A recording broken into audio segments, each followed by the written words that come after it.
използва такава ценност, която не може да се закупи с пари, нито пък да се замени с което и да било друго творение, е грех.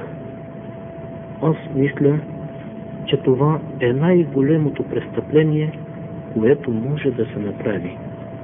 Да, несъмнено, ако има правителство, което да съди по справедливост, тогава виновниците би трябвало да бъдат осъдени на смърт. Но да се върнем на въпроса с правилника на човека.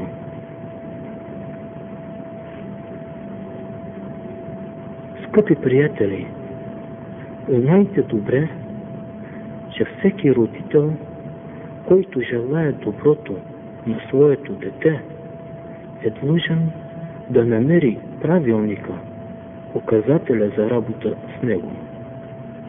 Защото децата наистина те са дар от Аллах за всички родители.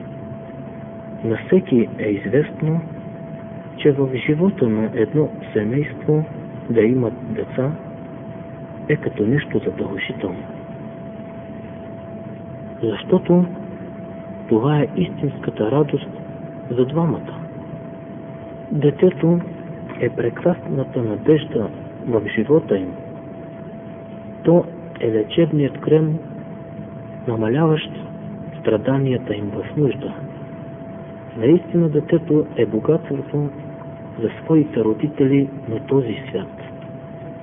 То е добрата надежда и разцъфтяващото се бъдещо цвете. Детето е надеждата на човечеството и бъдещият стълб на родителите и родината си.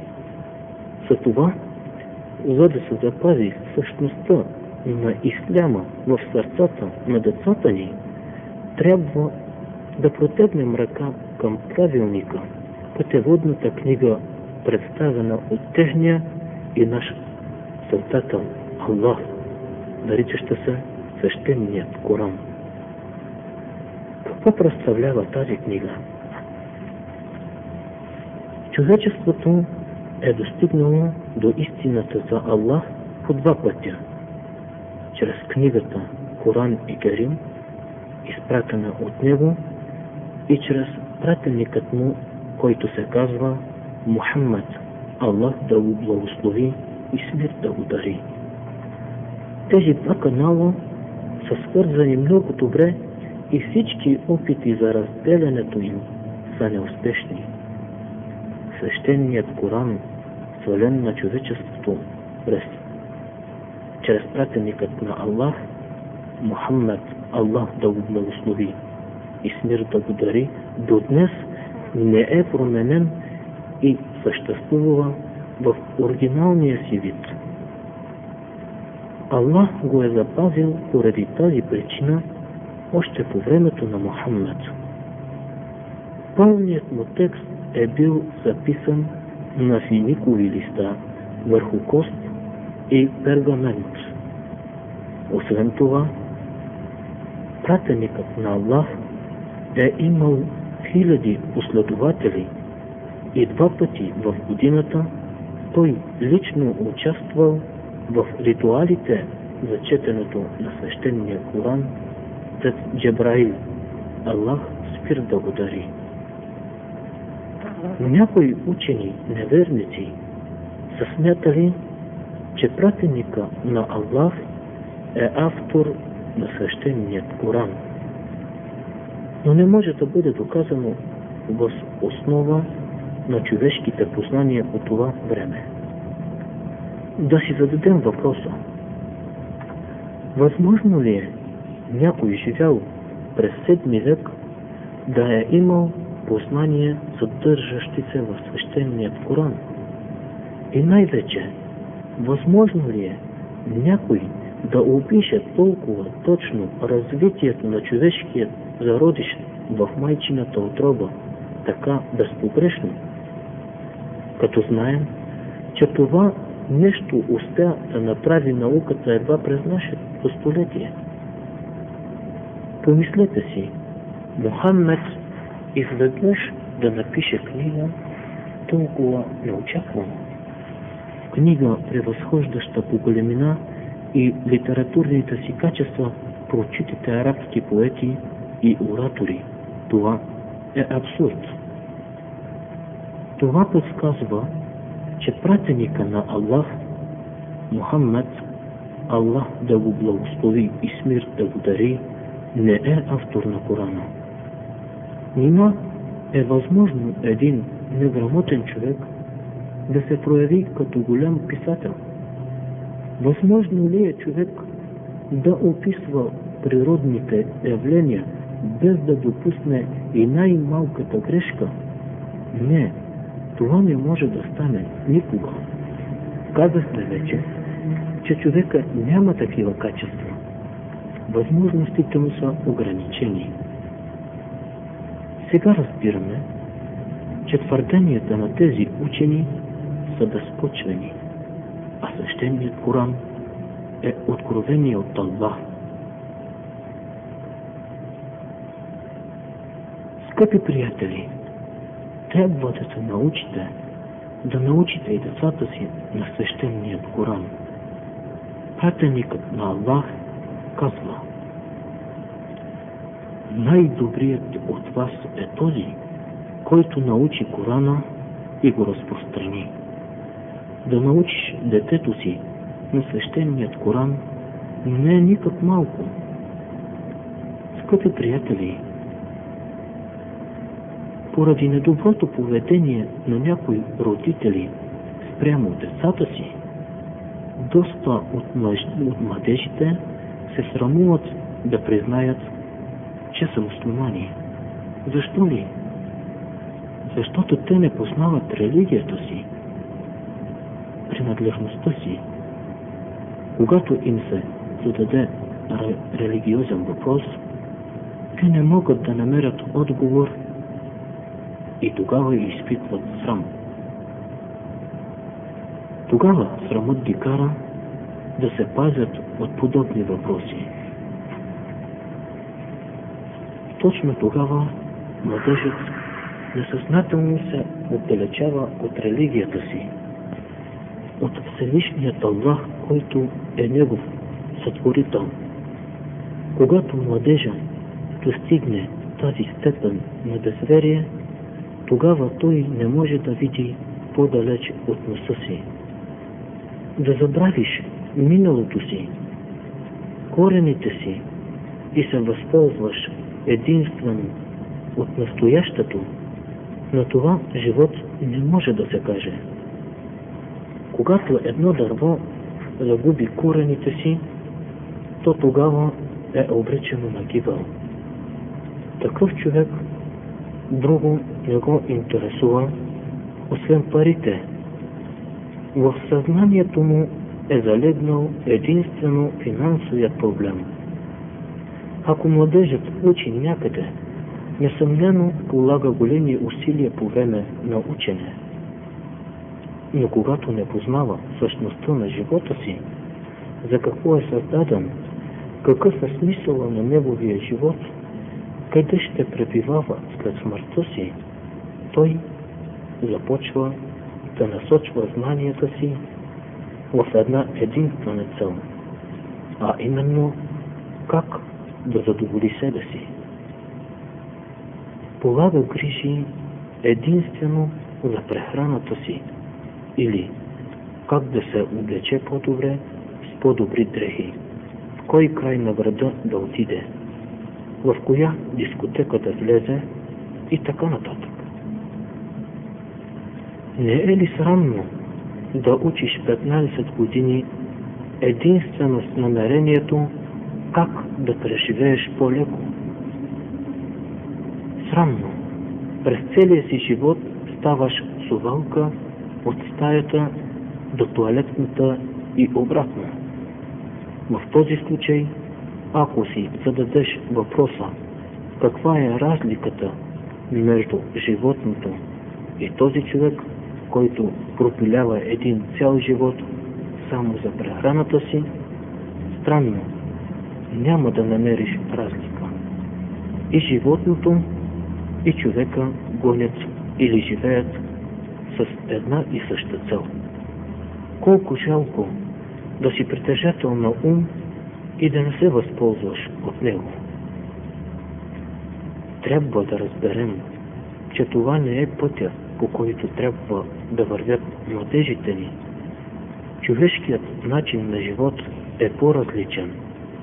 Целта на човека е по-различна.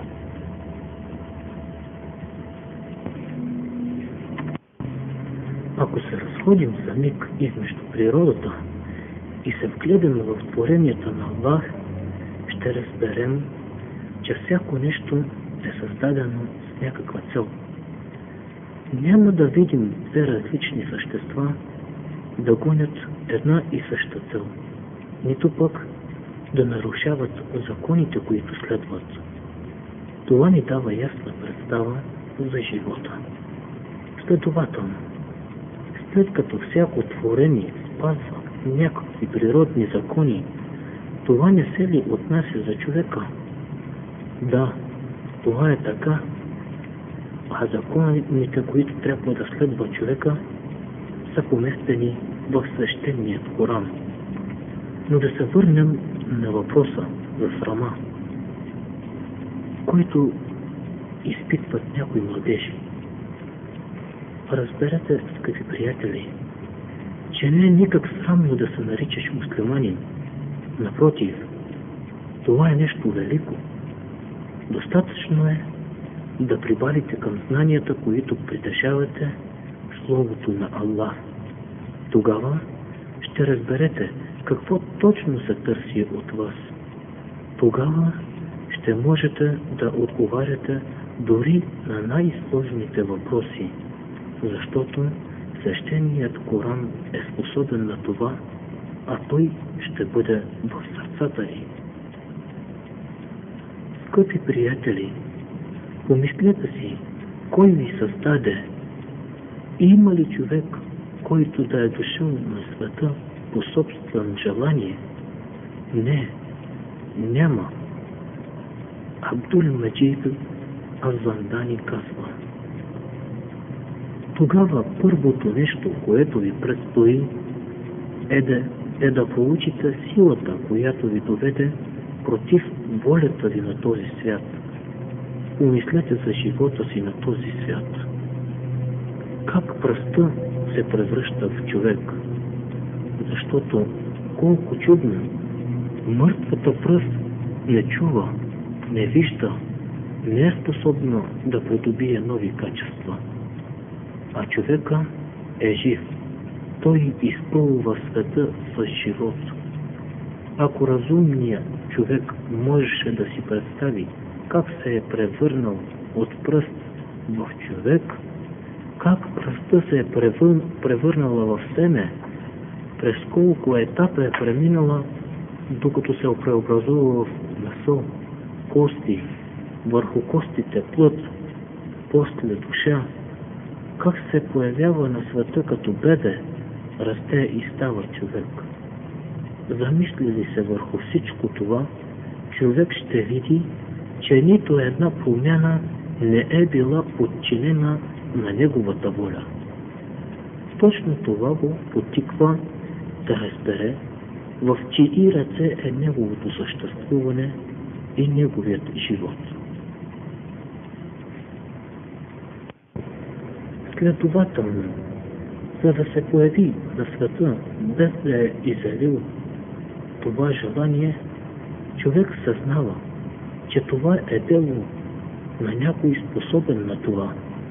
Аллах казва: о човече, какво те подмами да не се покориш пред твоя Господар, който те сътвори и съчлени и се размери? В какъвто образ пожела, в такъв образ той те нагласи. Сура 82, аят 6, 7 и 8. Скъпи приятели, не си мислете, че сте дошли от нищото. Нищото не може да ви сътвори, да ви оформи, защото нищото няма състояние. Разберете добре, че сами не можете да създадете нищо.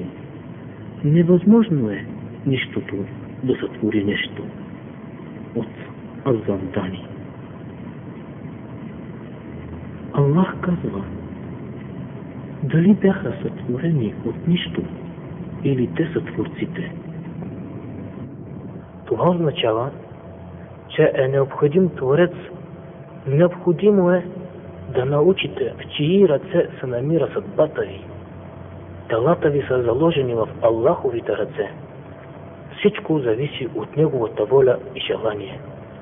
В такъв случай, първото ви задължение е да го опознаете истински. Да си помислим, чие владение сме ние, чие притежение са тези ръце, с които работим, краката, с които се движим, езика, с който говорим, умът, с който разсъждаваме и всички органи по телата ни.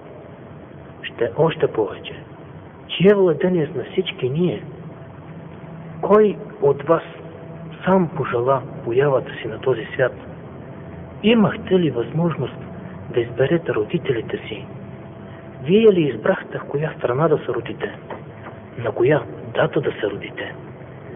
Вие ли определяте поведението на телата си и способностите на ума и душите си? Вие ли избрахте какви да бъдете, мъже или жени? Вие ли пожелавахте постепенно да остарявате? Кой е онзи, който ви води от здравето към болестта, от живота към смъртта? Помислете си само, колко сме безпомощни, слаби. Аллах е онзи, който ви сътвори немощни, след немощта ви даде сила, а след силата немощ и побеляване. Сътворява Той каквото пожелае. Той е всезнаещия, всемогъщия. Сура 30, аят 54. Това са най-важните неща и нито едно от тях не е в нашата власт, защото с нито едно от тях нямаме право да се разпореждаме. Следователно, ние не принадлежим на себе си. От Азандани. Скъпи приятели, за какво сме създадени? Ако се съберат лекарите от цял свят и бъдат попитани дали окото на човека е създадено с някаква цел, всички ще отговарят положително. Този, който каже не, заслужава да му бъдат отнети и двете очи. И отново, ако запитаме за устата, зъбите, носа, ръцете, краката, сърцето и най-нищожните органи в човешкия организъм, дали в тях има някаква цел, всички заедно ще отговорят да. Това означава, че всичко в теб е сътворено според определена мъдрост. И от това, че мъдростта е вложена в тялото, за да ти служи, се разбира, че и твоето сътворяване е свързано с някаква цел. Ако не знаеш за какво си създаден, не знаеш ли за какво са създадени хората, не разбереш ли мъдростта, скрита в твоето създаване, не ще струваш и като един къс хартия, защото хартията все пак е предназначена за писане. Скъпи приятелю, помисли за себе си, как и защо живееш, след като не знаеш причината, поради която си сътворен. Този, който не знае защо са създадени съществата около него, той е заключен за цялото човечество. Скъпи приятелю, какъв тогава може да бъде живота ти, ако не схващаш причините за собствения ти живот? Жалко, а живота на земята си тече, отива си, а ти така и не разбираш за какво живееш. Не можеш да разбереш защо умираш. Това означава, че собственият ти живот не струва и колкото обувките ти. Всъщност, малко или много се знае защо са ти необходими обувките. Когато се износят, ти ги сваляш и ги хвърляш, но за причините за един цял живот нямаш никаква представа. Това означава, че по подобен начин нямаш никаква представа и за мъдростта, вложена в съществуването на цялото човечество. Скъпи приятелю, но какво пък ни очаква в полето на гибелта?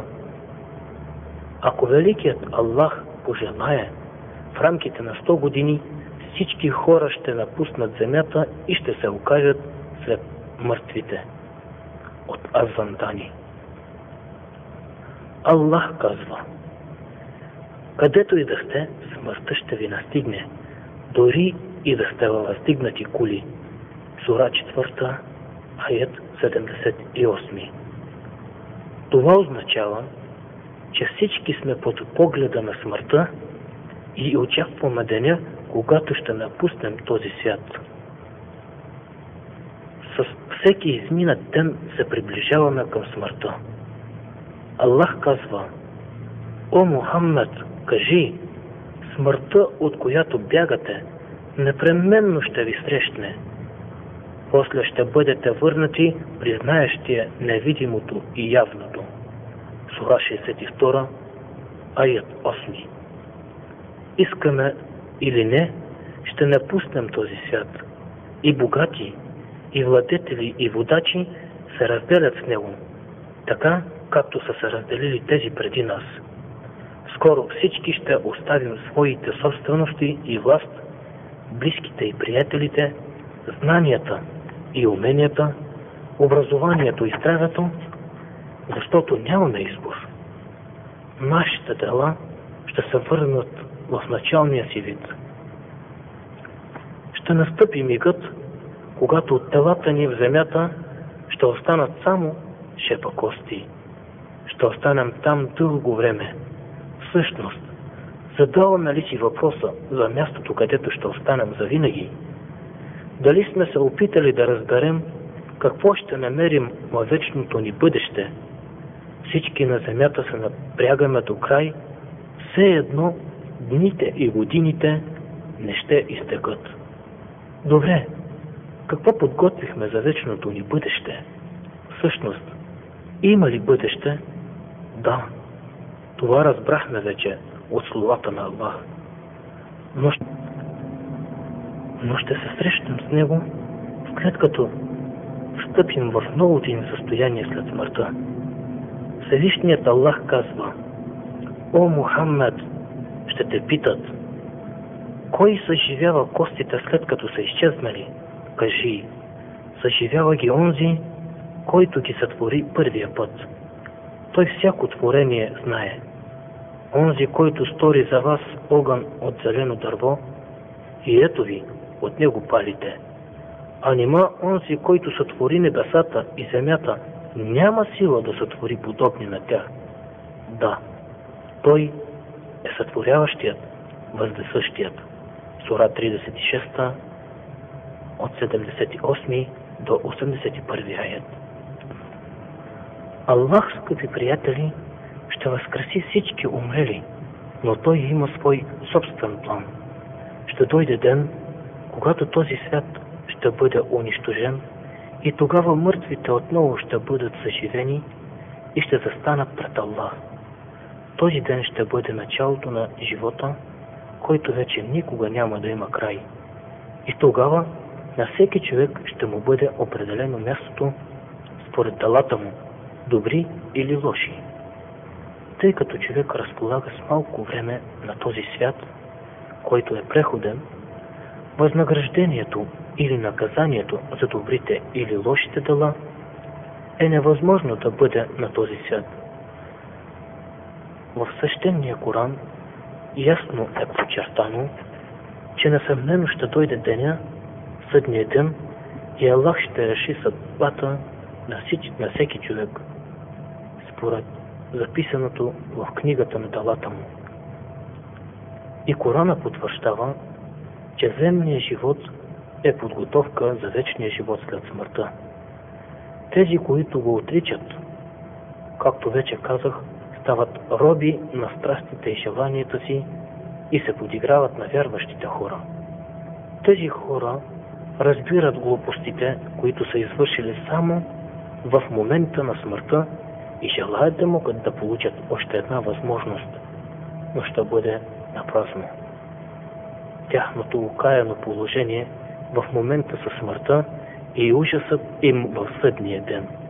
Всевишният Аллах казва: и когато смъртта идва при някой от тях, той казва: Аллах мой, върнете ме, за да върша праведни дела в онова, което оставих. Аллах не.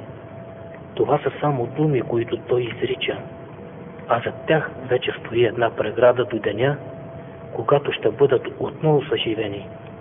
Сура 23, аят 99. Скъпи приятели, вярата в живота след смъртта гарантира не само успеха в отвъдния свят, но прави и този живот мирен и щастлив, а хората най-отговорни за дейността им. Когато се замислим за отминалия си живот, разбираме неговата същност. Ако си помислим, че сме на ръба на гроба, тогава си спомняме за отиващия ни живот. Съзнаваме, че на този свят не сме нищо повече от пътник. Както казва пратеника на Аллах: живей на света като странник, гост или като пътник. Добре, тогава, скъпи приятели, след като сме гости, какво подготвихме за дома, в който ще влезем?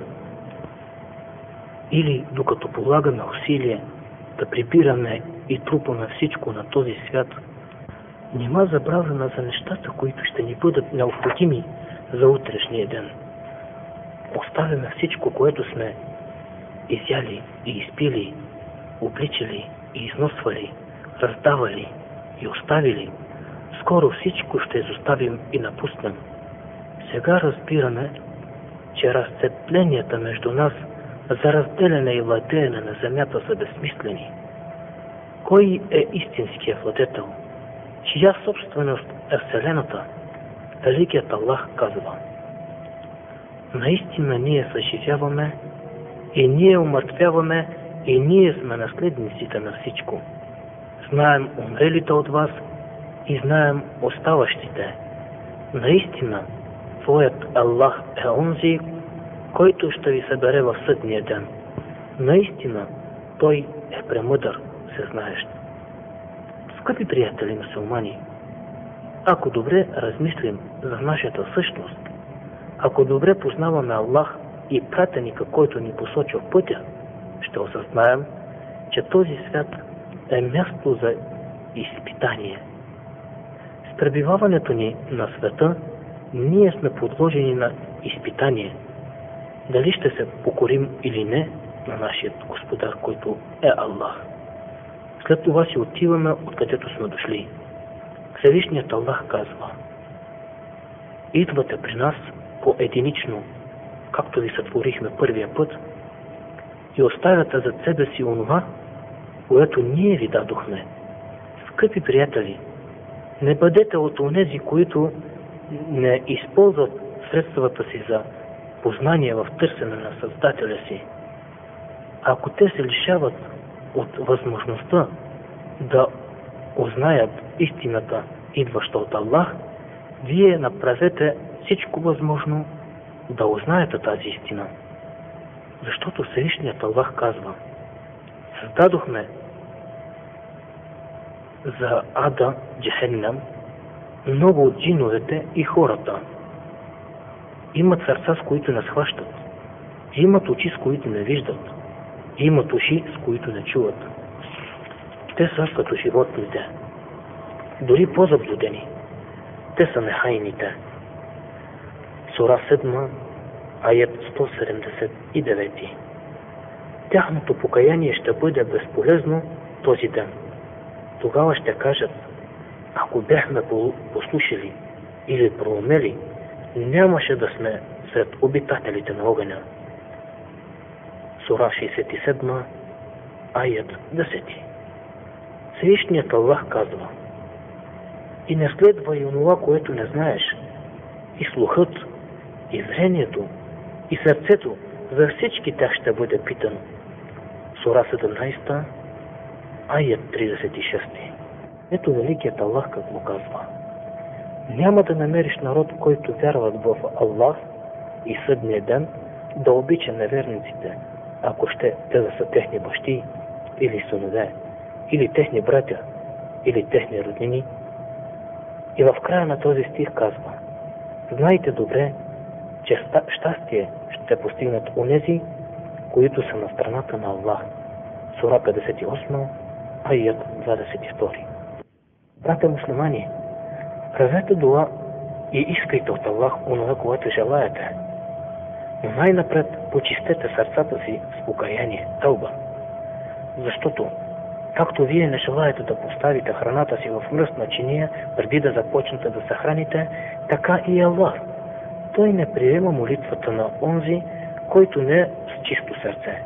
Аллах не показва пътя за рая, дженна, на развалените и замърсени сърца. Ассаламу алейкум ва рахматуллахи ва баракатух. Текста подготви и чете Мустафа Муса. В името на Аллах, всемилостивия, милосърдния. Слава на Аллах, Твореца на световете, и Неговия пратеник, и съратниците му. Привет на всички имащи ги за приятели. Братя мусулмани, в тази книга са поместени няколко доказателства, убеждения и размисли, които ще затвърдят вярата ви в Аллах.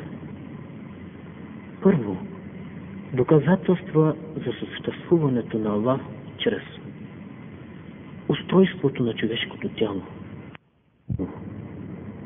творенията и тяхното предвижване.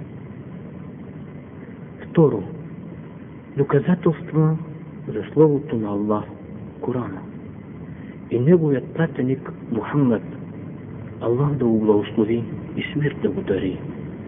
Трето, убеждения в истинността на Корана и Мухаммад.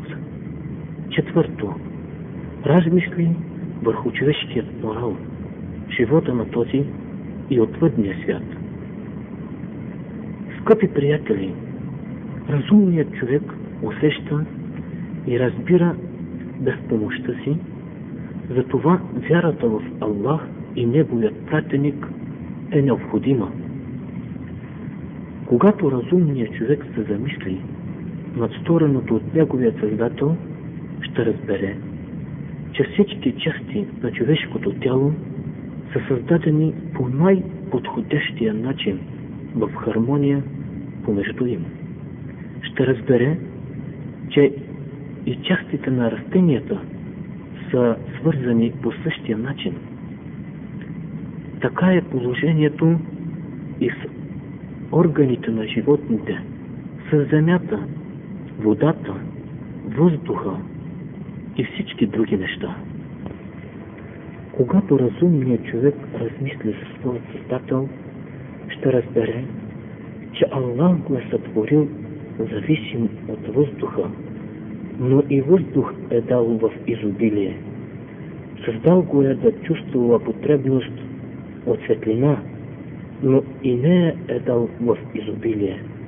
Аллах е уредил и най-дребните подробности, свързани с човека.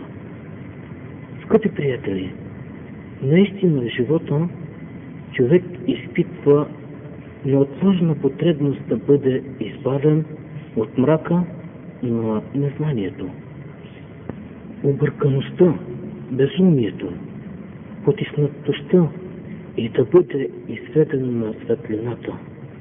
Ако човек опознае себе си, разбира, че най-важното дело за него е да опознае своят Господар и Неговият пратеник. В свещеният Коран Аллах казва: и нима онзи, който знае, че ниспосланото на теб от твоя Господар е истина, е като онзи, който е сляп. Получават се само разумните хора. И пак казва: Нима са равни онези, които знаят и онези, които не знаят. Скъпи приятели, бъдете сигурни, че знанието за Аллах и съдния ден е прожекторът, осветяващ пътя за отвъдния свят. Този, който не се възползва от този или от тази светлина, несъмнено ще се изгуби в мрака.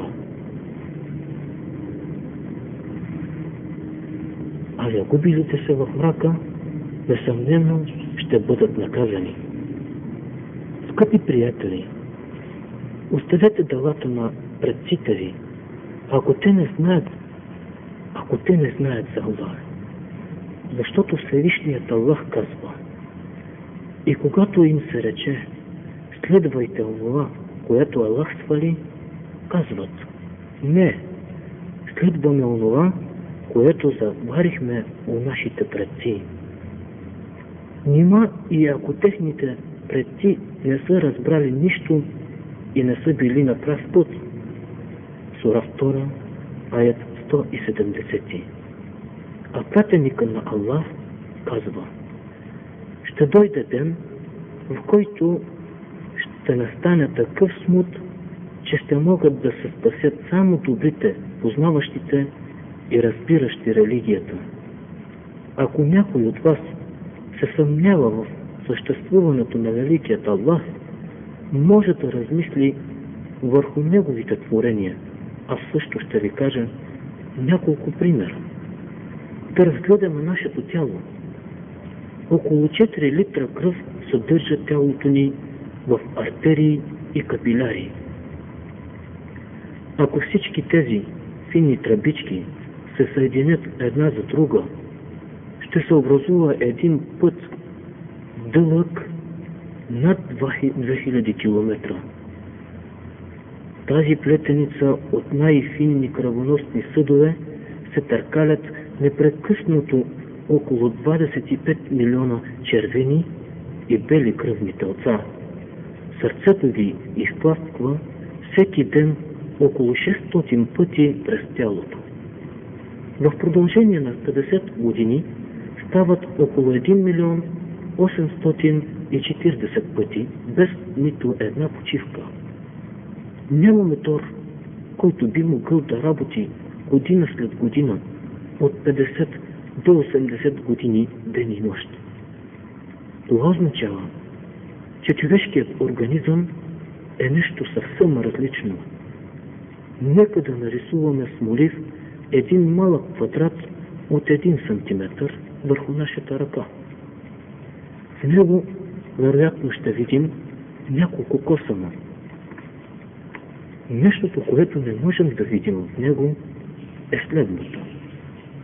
1 метър най-финни жилки, около 15 мастни жлези, милиони клетки, 100 плътни жлези, около 500 сетивни тела, около 200 точки за усещане на болката, 12 точки за усещане на студа, 2 точки за усещане на топлината.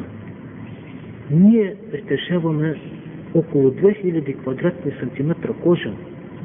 В човешкото тяло има около 60 милиона клетки. Във всяка от тези клетки протичат повече физични и химични процеси, отколкото в най-големите индустриални заводи, и то при постоянна температура. В ядрото на всяка клетка лежат усукани една в друга, като вълнени влакна, хромозомите. На това място ние попадаме по следата на тайната на наследствените заложби. Върху хромозомите седят гените, които пък са спирално навити ленти.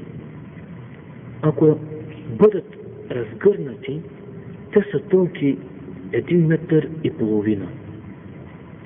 Ако всички тези ленти по човешкото тяло се съединят една за друга, те ще образуват един път, който може да покрие няколко пъти разстоянието от Земята до Слънцето. Всеки от тези 150 см е една магнетофонна лента, изпълнена с информация.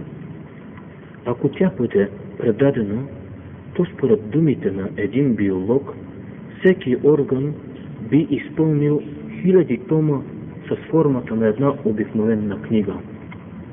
Това са данните, които съобщават как трябва да изглежда един организъм. Дебели томове трябва да се напишат върху чудесното устройство на костите, на окото, на нервната система и на мозъка. Удивлението няма край. Живота, способността да мислим, човешкият дух са все още неразкрити тайни. Нима е възможно всичко това да е станало случайно? Нима има такива хора, които да вярват, че това е случайност? Ще приложа само един скромен пример. Изрежете си 10 малки картончета и ги номерирайте от 1 до 10. Поставете ги след това в джоба си. Когато имате време и желание за това, моля, опитайте да ги извадите последователно в определен брой от 1 до 10. Не пропускайте всеки път да върнете изваденото картонче обратно в джоба си.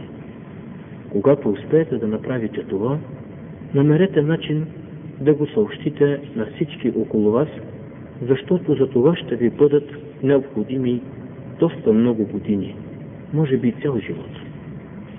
Това е само с 10 обекта. Работим само с 10 единици.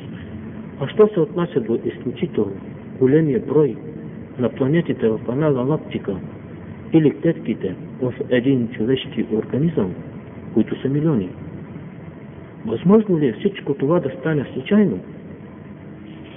Доста известният Чарлз Дарвин, който е автор на книгата "Произход на видовете", е също основател на учението на еволюцията.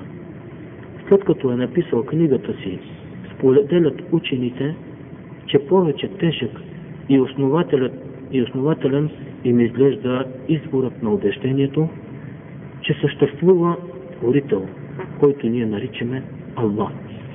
Извор, който намира връзка с разума, а не с чувството. Това нещо се явява като крайната точка. Невъзможността да си представим, че тази чудна вселена е резултат на голяма случайност, се увеличава.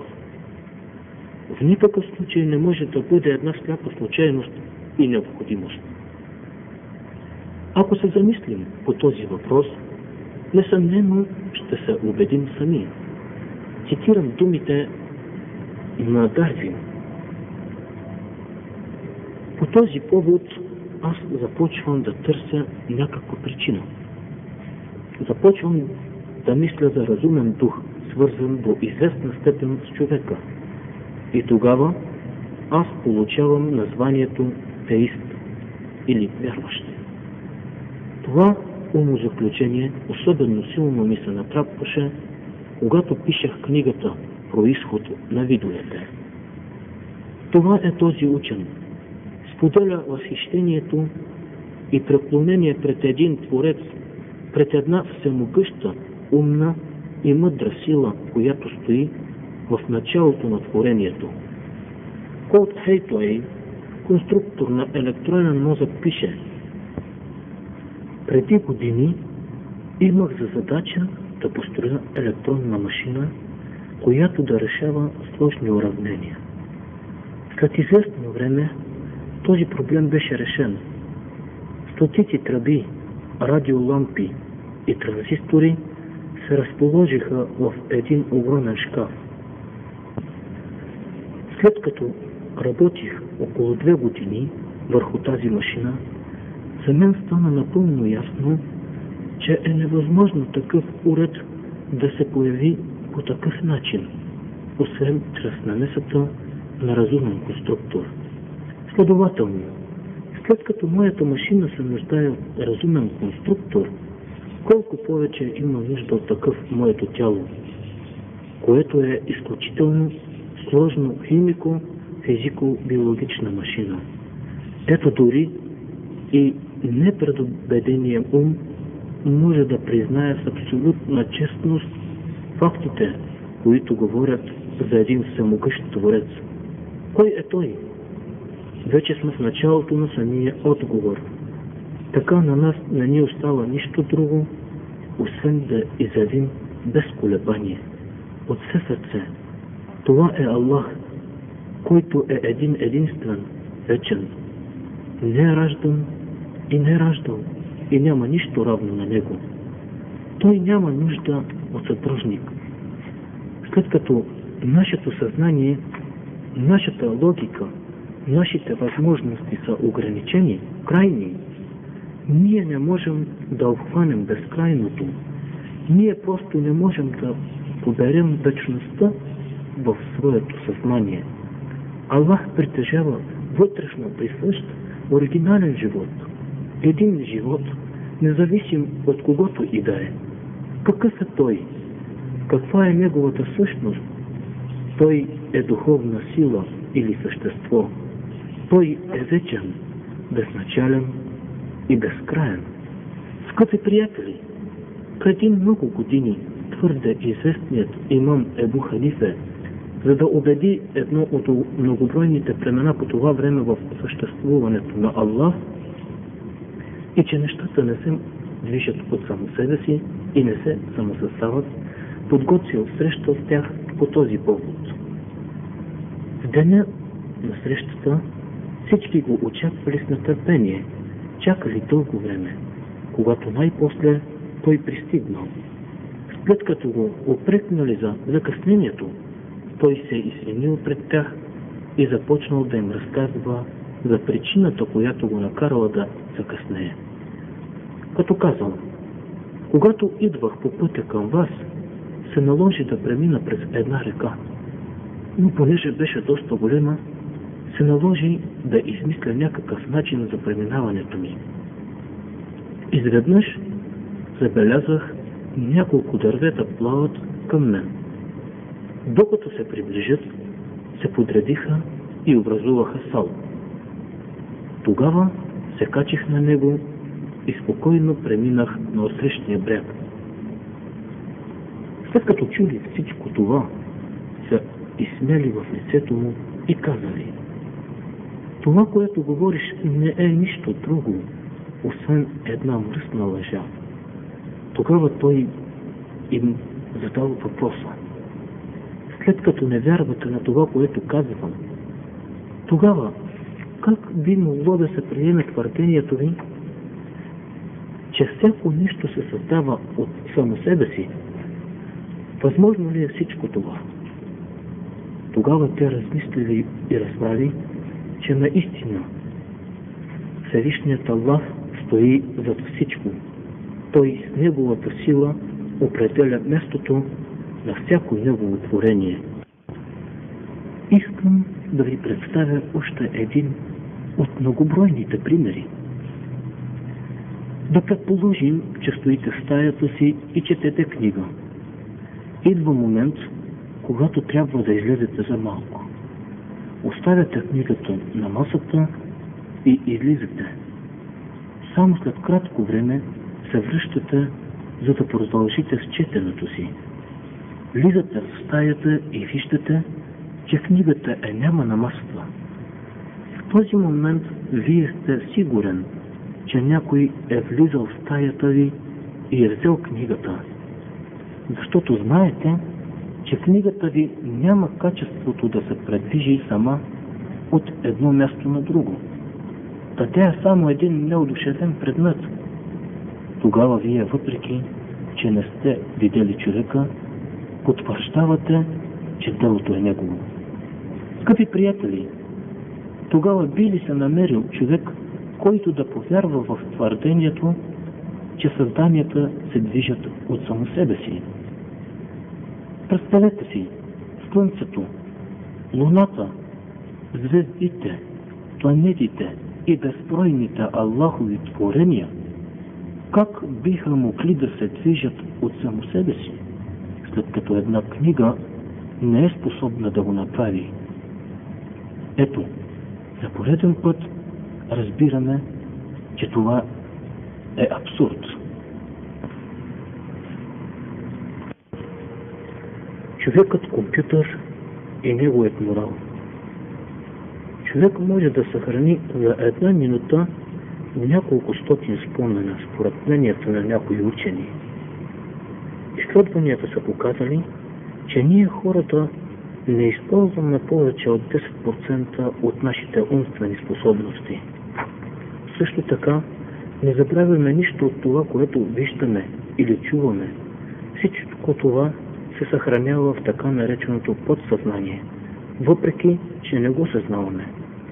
Ако, примерно, определени части от мозъка на 45 годишен мъж се възбудят със сонда, то въпросният човек ще вижда, може би, като 5 годишен как бере цветя на една полянка.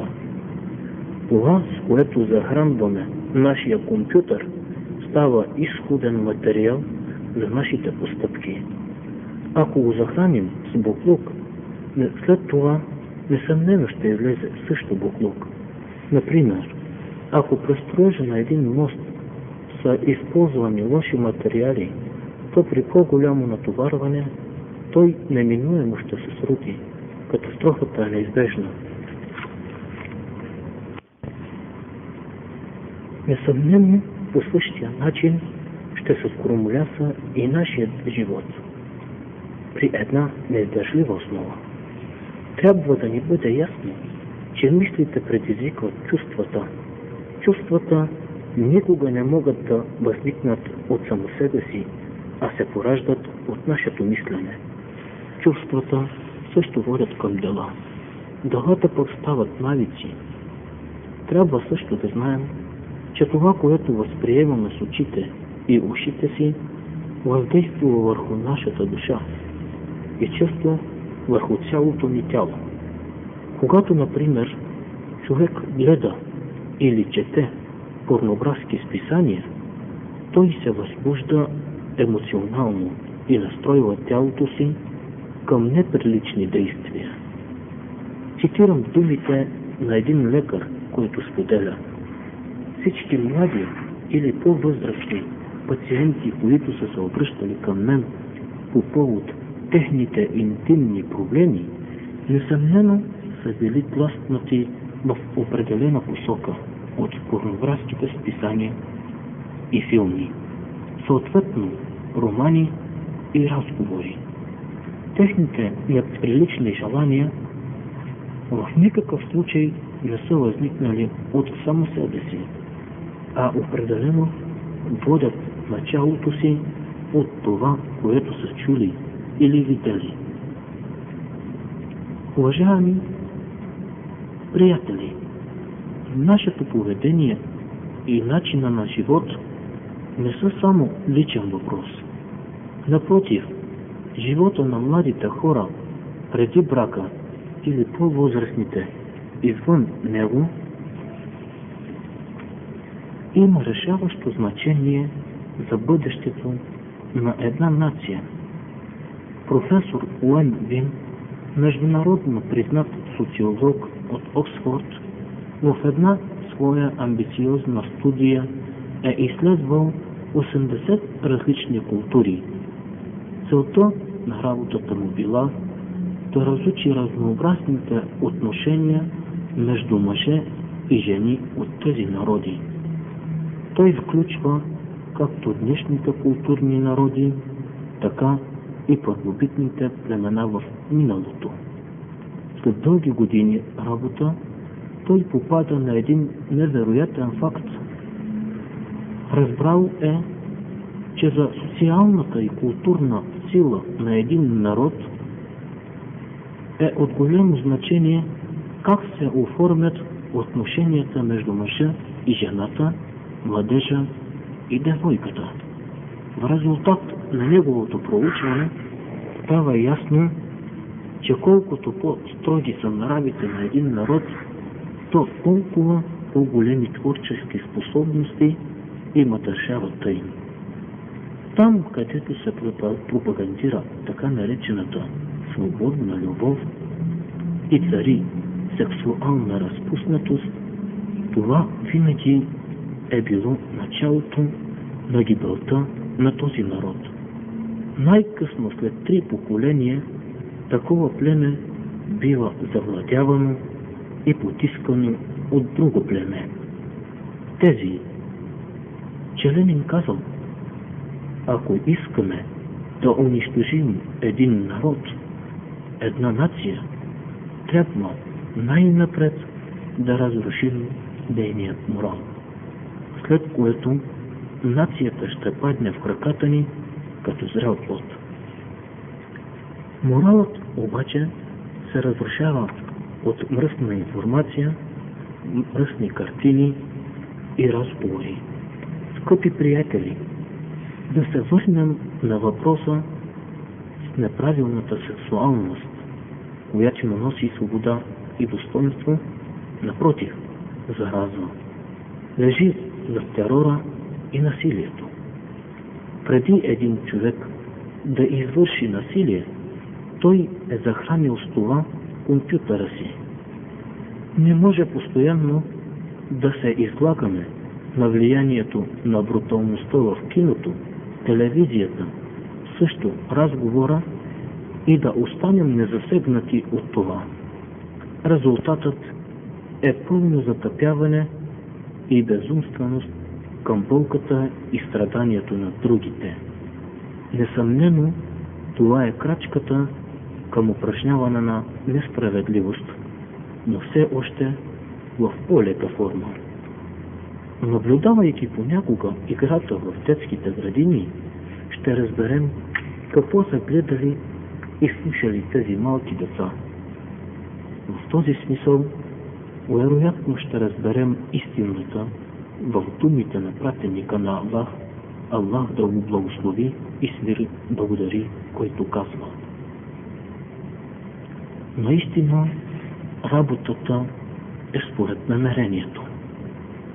По всичко личи, че в основата стои намерението. Разбираме достатъчно добре, че грехът не е само в делата или думите изговорени, но в начина на мислене, който ги поражда. Отвътре, от сърцето на човека произлизат злите помисли, злобства, кажби, убийства, гордост, безумство и много други. Много от хората се изразяват правилно, като казват: породеното зло или добро в сърцето на човека се определя от самата постъпка. Тогава, скъпи приятели, нека да помислим върху един факт, върху грехът. Грехът представлява преди всичко един процес в нашето сърце и в нашите мисли. Той е изразът на нашата воля. Ако едно лошо деяние е решено вътре, в нашия мисловен център, то ние почти сме го извършили, дори без да има външни изпълнения. Нашите мисли определят едно огромно влияние върху нашето поведение. Ние имаме фантазия и възможност да я използваме както в положителна, така и отрицателна посока. След като е така, защо ние не се постараем да се наклоним към положителната? Ако го сторим, ще имаме прекрасната възможност да се възползваме от правилника, свален от Аллах за мюсюлманите, наречен Коран Керим. Не е тайна, че има хора, задаващи си следния въпрос. След като сме притежатели на ум, мозък, с който да мислим, да различаваме доброто от лошото, за какво ще ни бъде нужен правилник? Отговорът е кратък и ясен. Например, когато човек отиде на лекар, той влиза при лекаря, казва си болките, лекарят го преглежда и му дава няколко вида лекарства. После му казва: за да се почувстваш добре, трябва да стоиш в къщи на топло и да пиеш този вид хапчета през 6 часа, тези през 3 часа или 3 пъти дневно и така нататък.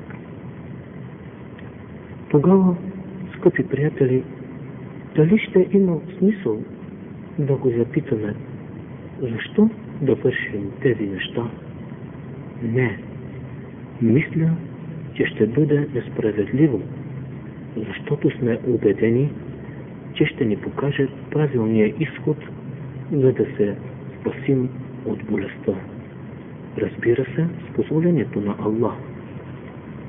Той е човекът, който по-добре познава човешкото тяло или се явява като монтьор на човешкият организъм.